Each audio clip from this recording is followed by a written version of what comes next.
Good day, students. In today's class, we're going to be looking at a new report. If you remember well, yesterday we looked at a report about an accident, a mining accident.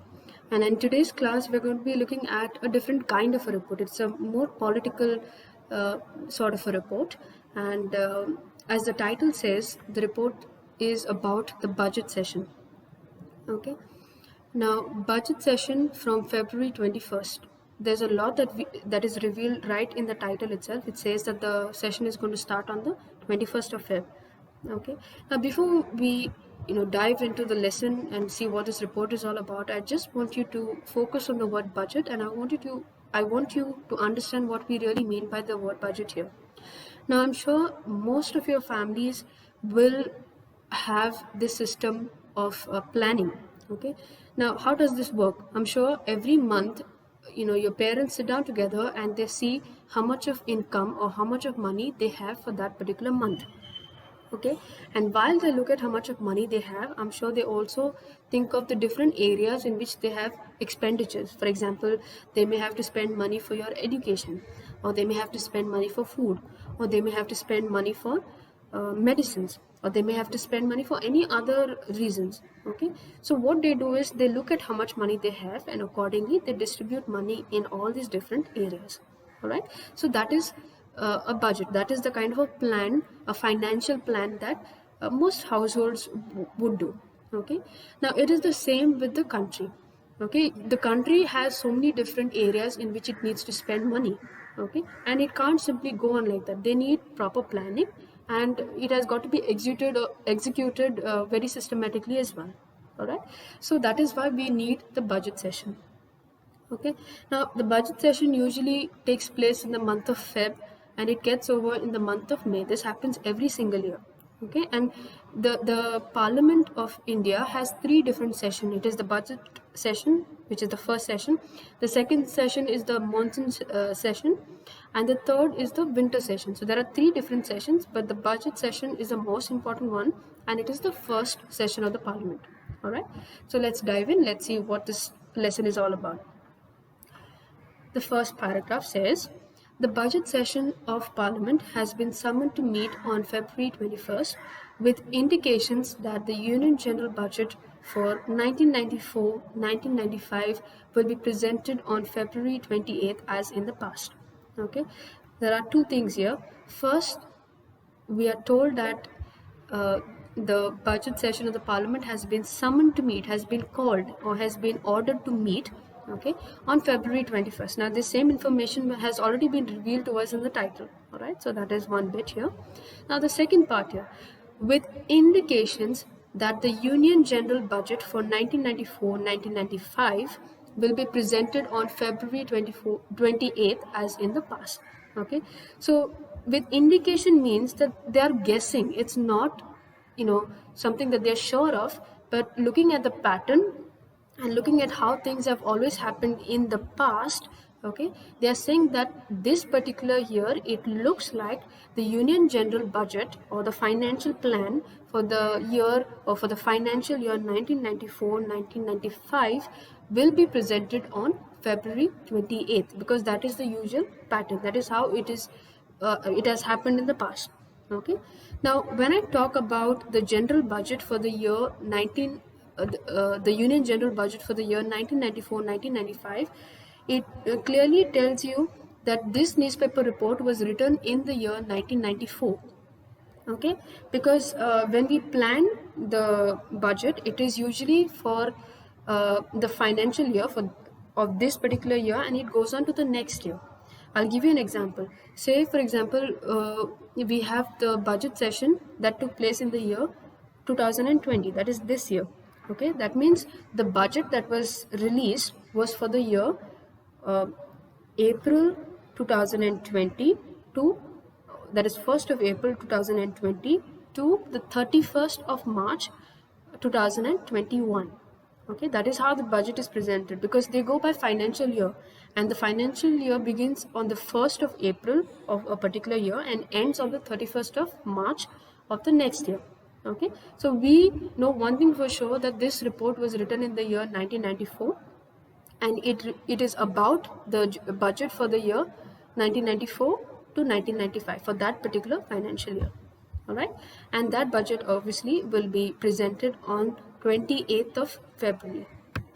That is the first paragraph. We now move on to the second paragraph.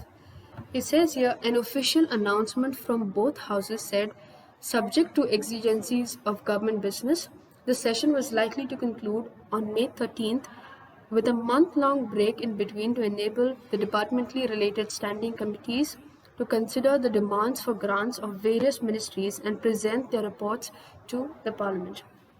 Okay, now and here what we have is an official announcement, and the official announcement comes from both the houses, that is the Lok Sabha and the Rajya Sabha, both the houses of the Parliament. And what does this official announcement have to tell us? It says that subject to exigencies, that means depending on the exigencies means the needs, okay, or the necessities.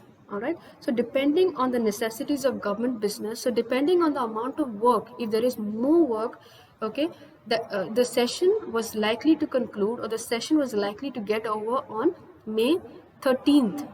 Okay, so what it means is that if everything goes as planned, it is likely to get over on May 13th. But if there's more work, that is subject to exigencies, if there's more work, then the date can be a later date. Maybe it will get over by May 20th. Okay, if there is lesser work, which is hardly the case, but let's just say if there's lesser work, then it will get over earlier, maybe by May 10th. Okay, but roughly they can say, this report tells us at least, that according to the official announcement, roughly the budget session should get over or should conclude on the 13th of May. Okay, and the next part of this paragraph, with a month-long break in between, okay, to enable the departmentally related standing committees to consider the demands for grants of various ministries and present their reports to Parliament. Now, there's a little bit of explanation that I need to do here. Okay, so it says here a month-long break, which means that from the 21st of Feb to the 13th of May, there's going to be a 1 month long break in between. Okay, and why do we have this 1 month long break? Okay, it is to enable or to allow the departmentally related standing committees. Now, departmentally related standing committees are also called DRSCs. And what are these DRSCs? These DRSCs are basically, a fixed kind of a committee that the Parliament has.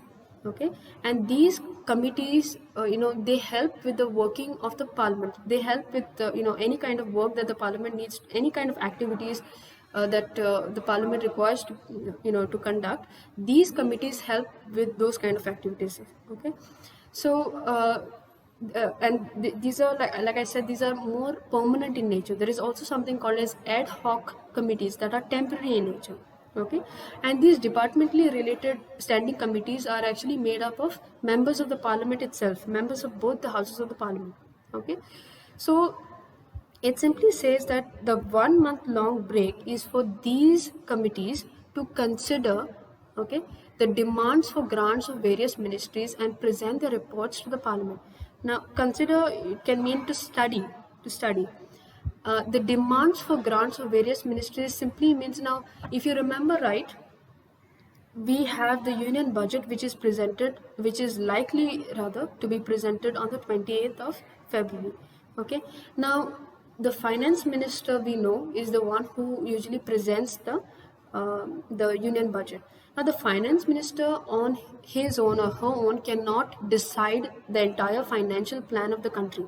Okay, so what the finance minister does is the finance minister asks all the states, all the different ministries, like the Ministry of Education, Ministry of Defense, Ministry of Health, so many different ministries that we have all across the country. The finance minister asks them for their demands. What demands do they have? What are some of the areas in which they need money? Okay, and the finance minister collects all of this information from all the ministries that are there. Okay, and it combines it together. Then rather he or she combines this information together. Then the finance minister consults some experts. Okay, and based on the consultation with a few experts, the finance minister and their team finally prepare the union general budget. Okay, so you must understand that the demands for grants are already in the union budget. Okay, so this 1 month long break that we have is basically for the standing committees, okay, the departmentally related standing committees of the parliament to study these demands that were already put by the different ministries, okay, in the union budget, okay, and present their reports to the parliament. So when we, when the budget is formed, it is not simply that, it is just formed and it simply gets passed and money is simply given to all these ministries. They've got to be studied. Okay, so these committees basically need that 1 month long break in between the session to study and to see, does the education ministry really require so much of money, or does the defense ministry really require so much of money? They've got to study all these things. All right, so only after they study, they will write a report. Okay, so in their report they will say, okay, we feel that the education ministry requires so much, so much of money. Okay, or the defense ministry does require so much of money. Okay, there is no need for, or, whatever it is, depending on whatever they feel, whatever they have studied, they decide on, their report. Their report is prepared, and after that 1 month long break, the report is submitted to the parliament. Okay, and after the report is submitted to the parliament, the members will vote. The members of the parliament will vote, and accordingly the decision will be passed whether so much money should be spent on so and so ministry or not, or how much should be spent. All of that is discussed and then voted on, and that is how the money comes to the ministries. All right, so this 1 month break is very important because they really need to study whether the demands are valid enough or not. Okay, just because of that.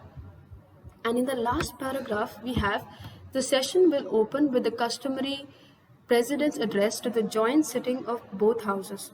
Okay, so the session, that is the budget session, will open or will start with the customary president's address. That means, as every year there is the president's address, this year, that is in the year 1994, also there's going to be a president's address, the usual pattern. The president will address it, and the president will address both the houses of the parliament, that is the Lok Sabha and the Rajya Sabha. Okay, so that is how it is going to start on the 21st of February. All right, so if you see that this, if you go through this particular report, you will see that it is a very detailed report about the happenings about the budget session. They've given us enough of information to have an idea when the session is going to start, when it is going to end. Okay, why there's going to be a 1 month break, and who will address the first session or the first day of the session. All right, so it's a very short but very informative report on the budget session that was to be conducted in the year 1994. That is all for today's class. Thank you.